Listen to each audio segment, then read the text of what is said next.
Welcome to another episode of Games Done Slow and Bad, where we play games slowly, and most often badly. Today, we are in Kakariko Village to show off one little thing before we continue. And that's that we can catch this prick. Look at him. Look at his big, stupid, derpy eyes and his big, stupid, derpy red hat. Let's get him.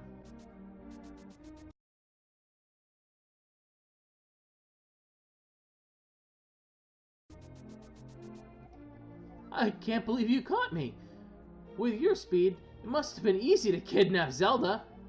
You don't look like such a bad guy, though. Anyway, because you have such quick feet, it might be a good idea to run into bash into many things. For example, the trees in this village have many useful things hanging in their branches. We'll just try it, okay? Oh, a rupee. Cool. Alright, so in the last episode, we used our boots to run into a bookshelf and get a book, which is awesome. So now we can go to the next area.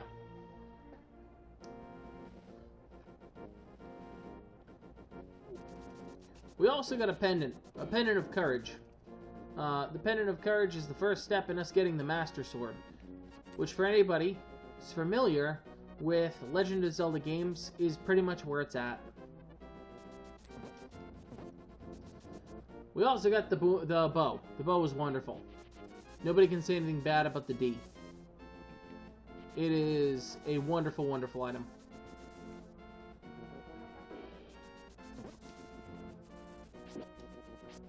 Is this another one that says we're terrible? Oh, Desert of Mystery. Let's go to the Desert of Mystery. That sounds like fun. Yeah. So hey, this guy right here. Pay no attention to the average middle-aged man standing by this sign. Leave him alone.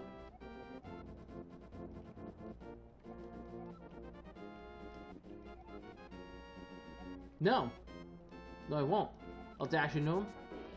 I can't dash into him. Can I take a sign? Why'd you take my sign? It's as plain as day to just leave me alone. Sheesh. He's pretty angry at me. He's gonna follow me around for a little bit. Until I get over here. Then I'll go away. We can go screw with him some more if we want. But we're not gonna do that today. This is the Desert of Mystery. It's a fun little area. Full of these stupid vultures. And also these horrific sand monsters. Where are you, sand? There they are! Horrific sand monsters. Why is that a thing? Nintendo, why are you trying to scare me? Childhood me would have not been horrified. I find the concept of something rising out of the sand to grab me and probably pull me down to hell kind of scary. Oh, look, it's Sahasra's green cousin. It is the Book of Medora. With it, you can read the language of the Hylia people. So he would have told you to go get the book. I don't have time to be running back and forth like that, so no. What do we got? Heart piece. I am going to attempt to get every piece of heart in the game. That is my hope. That is my goal. I would like to face Ganon with every single item, every upgrade, every tunic, every shield, like a boss.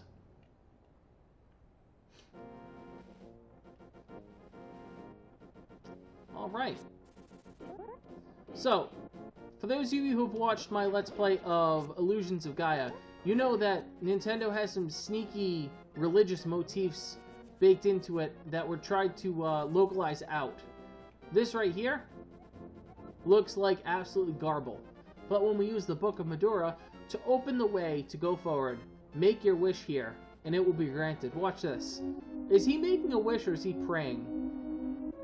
It looks like he did sort of the sign of the cross and then put his hands together to pray. Localization means get rid of the word pray because it's a bad word in the North American market. And let's go with wish. Well, using that got us access to the Desert Palace. This place has a bunch of cool enemies. These guys come out of the floor. They come for a little bit for you. They reappear in another location. We also have these Beamos. They shoot beams of laser at you. We then have these sand monster things, which are kind of sneaky horrifying. who will also shoot little fireballs at you.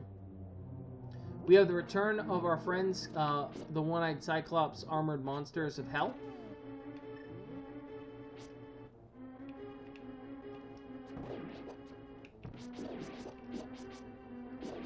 As well as another variety of those little freaking trolls coming out of the woodwork in purple who follow you around a little bit better.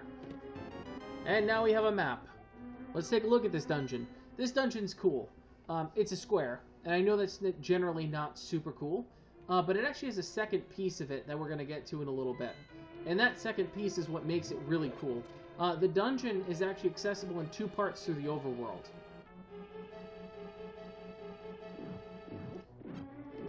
Here we see another one of those monsters from hell. And we see a trap room. What? What do you mean a trap room, Jared? No, it's a trap room. It literally has no purpose to exist other than to trap you in it and deal you damage. You don't get anything for defeating those guys. Isn't that kind of neat? Conceptually, so many things in this game reward you for exploring off the path. It's nice to know that you can also be punished. It really gives you a little bit of a sense of danger. Oh look, it's a tablet to talk to Sassafras. Wonk, it is I, Sassafras. You must never fail to find all the treasures in each dungeon. Thank you. Don't fail to go get stuff. Super helpful. I think this will not help me because I believe this is a big chest. It is a big chest. Okay. Boop. The BMOs are terrifying when you first start playing until you realize that they're actually not that scary. Alright. Big chest. Although I don't currently have the compass, and it would be nice to have the compass, I do know where we need to start heading.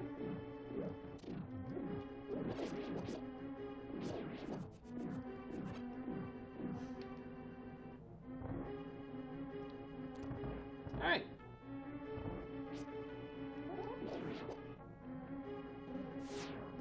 So these statues will block the blaster fire, and we'll get a compass. Boom, compass. What do we got? We got the major chest over there, and in the second floor over there, we have the boss of the dungeon. So good stuff. Okay, here is a neat little trap. These balls are shot out, and you have to cross through them. Your Pegasus boots are your best bet. The ones you just got, so kind of rewarding you for using something you just got. And even with them, even without them, I'm still going to get hit. Okay. Just to show you how cool this dungeon actually is, if I go this way, again, not rewarding you, but rather punishing you for exploring, I find this exit. Oh, this is cool. What could this possibly be to? Well, it's literally to a tongue that if you jump off of, you have to go through the main entrance and walk all the way back. So no thank you, game. No thank you.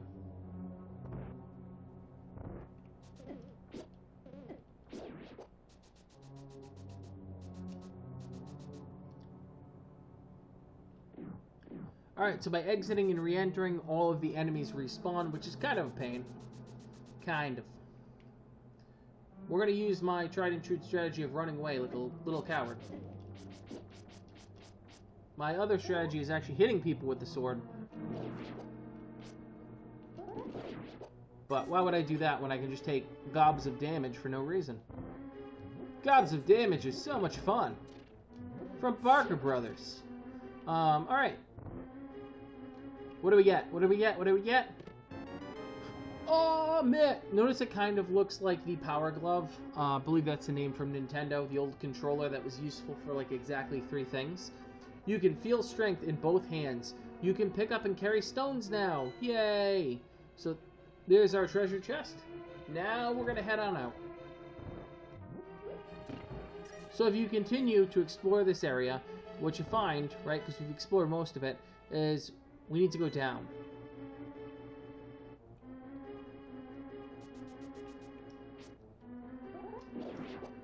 Alright, these blue ones do not shoot fireballs from hell at you.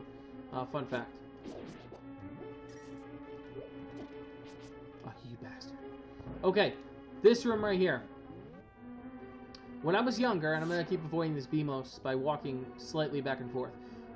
When I was younger, I could not figure this room out. I lit all these freaking torches. I tried blowing up walls to find secrets. I could not, for the life of me, figure out what I needed to do.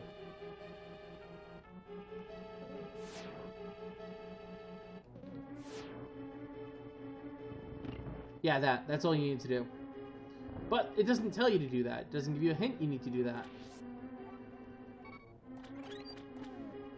So, health top-up. You're going to see this more and more often in these early dungeons. There's so many opportunities to get a fairy. There's no reason for you to not have 1 or 2 fairies on you this early in the game. You're still a little squishy.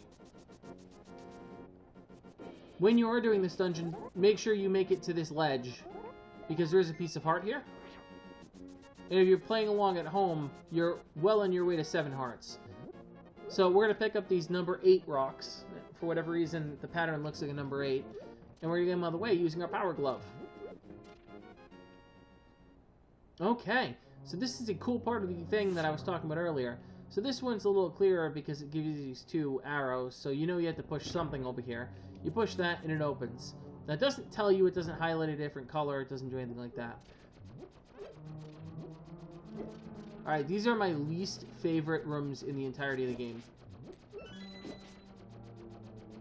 But if you know which pot to look under, you can get out of there pretty much pain-free. Note, however, that you need to know that you need to look under a pot. It doesn't tell you to look under the pot. They're just hoping by this point in the game you've realized that sometimes cool things are under pots. Again, game doesn't tell you, but please go kill these tentacle creatures, because that's going to open the door. Again, game doesn't tell you, but you don't need to light all these torch basins. It actually gives you magic power, almost as if to taunt you that you need to.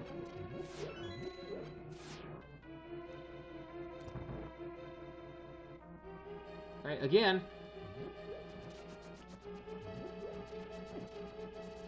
Come on, Jared, remember your training. There we go. Okay. Alright, Captain One Eye needs to go. Okay. Alright, now we reach a point where it doesn't tell you literally anything. It just hopes you figure it out. Light, light, light, light. So hopefully you didn't waste all your power on those previous areas. Now you're actually going to take someone out. There we go.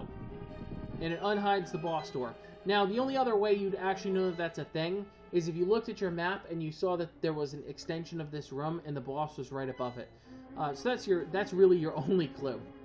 I don't know if I can use the ice rod on these guys. We're going to find out. I'm pretty sure you can use the fire rod if you do a randomizer.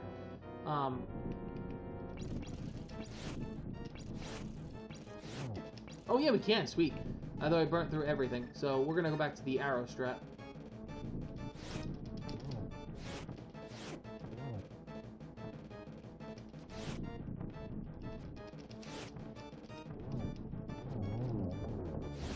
Alright, the bow is so much more powerful than your swords at this point. It's like almost a joke how weak your Fisher-Price sword is. Alright, now this guy gets a little more serious because now he's going to shoot rocks in all directions. If we can get a couple of good bow shots on him, though. Oh, missed that one slightly. Oh, missed that one, too. Oh, you bastard. Got him. Yeah, and I just ran out. Sweet. What do we get? The blue pendant. Nope, not a bomb, even though it looks, you know, optically just like the bomb. Note that it has a longer fuse. I mean necklace.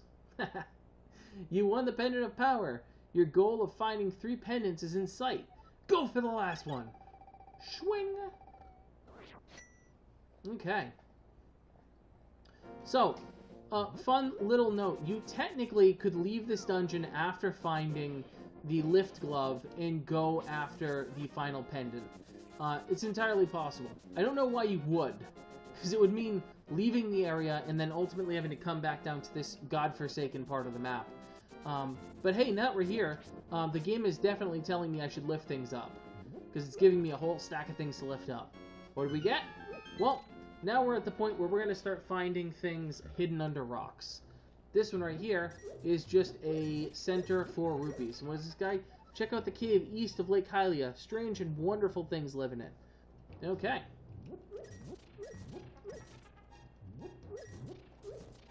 Okay, so you might be saying, wow, 900 rupees? That is a lot. Well, it is. But we have something that we're going to end this episode with. And I'm going to play it in fast forward, because good lord, do you not necessarily want to see that. It is incredibly time consuming. And that's a little known thing that not a lot of people are going to find or stumble upon on their own. You kind of have to know it's there, because there really isn't a huge amount of explanation given to it about what you're actually doing, what's your reason for being there.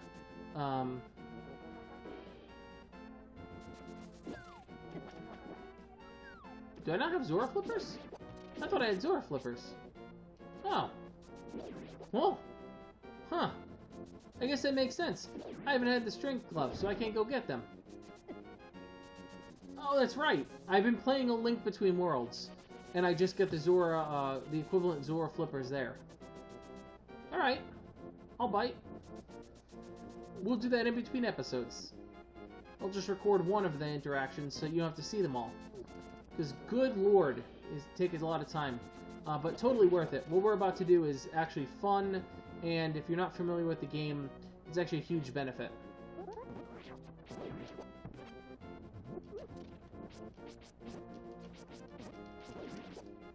Alright, we're a monster, and we're killing soldiers who have no control of their own actions. Just want to repeat that.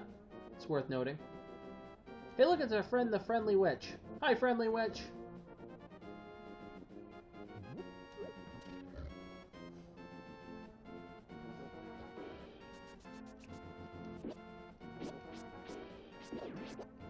Alright, what can we do here? Well, using our boots, we can run and destroy these. Oh. So, if you're counting at home, that was actually 2 things that were required to get through there.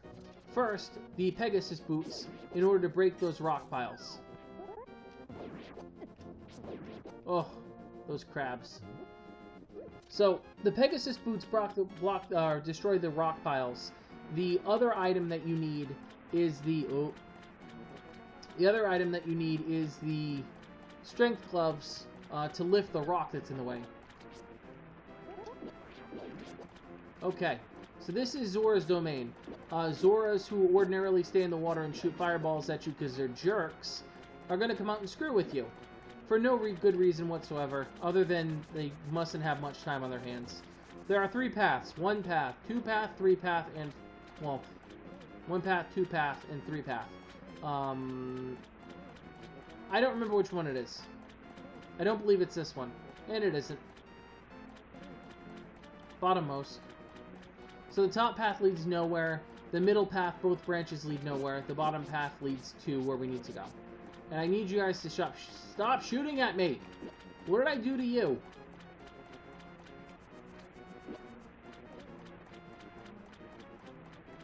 Alright. So cool, we're going to use some of these rupees.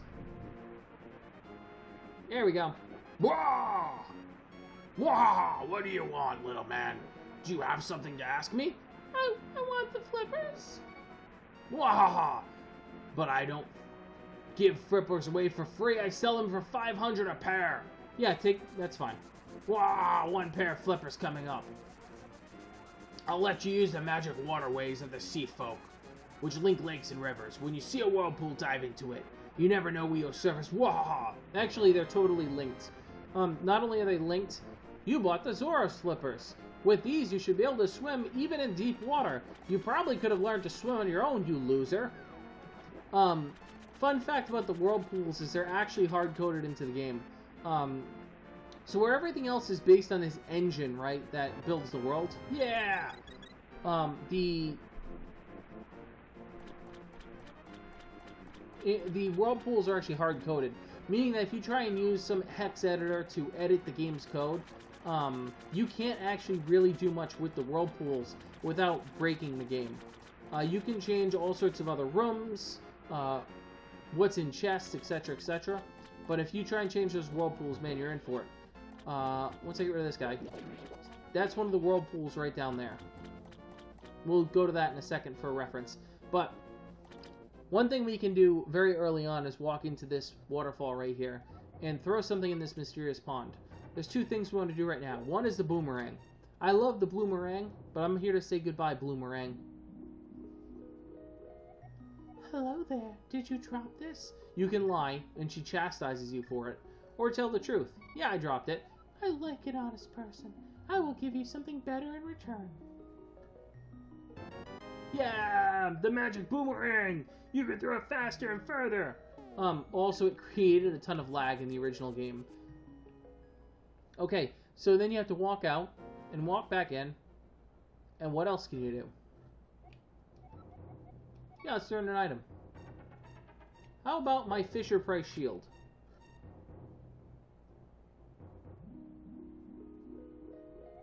Hello there, did you drop this? Yes, I did.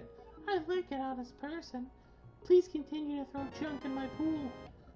Your shield is improved. Now you can defend yourself against fireballs. So, I don't even need to explain to you why that's beneficial. When these stupid Zoras shoot fireballs at me now, I can deflect them. Now let's show you one of these whirlpools while we're here. Alright, look at that. We're in the middle of Lake Hylia. Now I can end with what I wanted to end with.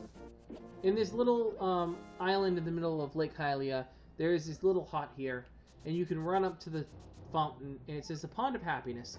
Throw some rupees in and your wishes will surely come true. Throw some rupees? Yeah, throw a few.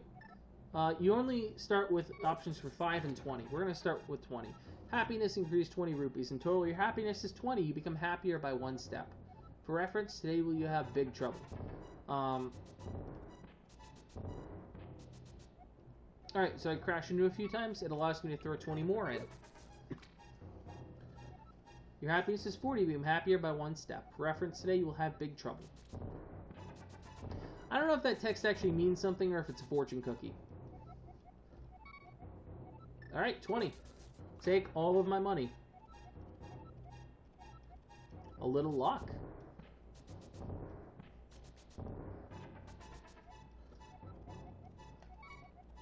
Alright, 20 again. Happiness is 80. Big trouble. Okay. One last time running into this. Throw a few. We're going to throw 20. Oh my gosh. I will make your wish come true. I want to carry more bombs or more arrows. Well, we're going to start with arrows. Now I can do 35. This is just a small happiness I can give to you. So we can actually carry 5 more arrows at the expense of 100 rupees. That's huge. Once you do that, you can start to throw them in increments of 50. So, I don't need to tell you why this is awesome.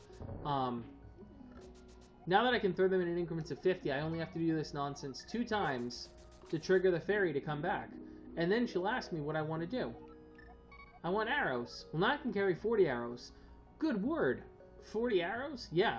Now, even though I'm inept and completely incompetent and kind of an embarrassment, I can actually kill things because I have basically infinity arrows. So hey, thank you for bearing with me today. I hope that you enjoyed this episode. I hope you enjoy this game. I love this game. I love every bit of this game. And we're going to run it 100%, and it's going to be great. That also means we're going to get to the Houlihan room at some point. So, thank you for watching. I hope you'll drop a like, subscribe, etc., etc. If you didn't enjoy it, drop a comment below about what I could do better. As always, thank you so much for watching, and have a good night.